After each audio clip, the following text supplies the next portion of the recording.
a state of emergency for remote First Nation communities due to winter roads. Good evening and thank you for joining us. Anishinaabe Aski Nation has declared a state of emergency as warm winter weather has left most winter roads unpassable. The situation impacts most of the 30 isolated First Nations that are dependent on the winter roads for transportation. And they're asking for immediate support to help transport essential goods. Lee Noonan has more. The chiefs of Anishinaabe Aski Nation have declared a winter road state of emergency.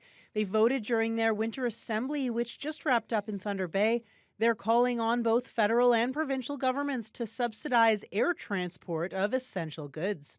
If you can't truck anything in, you have to fly it in, and that's way more expensive than just using the road. And that's where we will need Ontario and Canada to step up and support our communities that have to fly in fuel and any other materials for this upcoming year.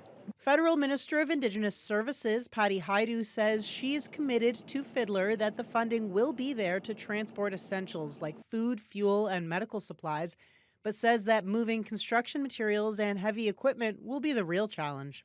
Things that we know we're going to need, communities are going to need to build housing, to build community centers, to build new schools, to build fire halls. And that's the real risk here. I think we can all manage to get people the very basic essentials that you need for life.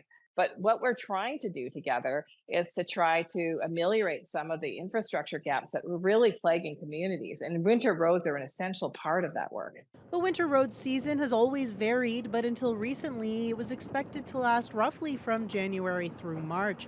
But as of now, the roads are completely impassable for most of the 30 NAN communities that depend on the winter road network. For 10 of the communities, the roads are open to light traffic, but not to heavy transports. It's really late now in the winter road season, and typically by now we would have heavy trucks with housing materials and fuel going up, but because of just how warm it's been and the ice thickness isn't there, that they're holding and waiting and hoping that there'll be some cold weather.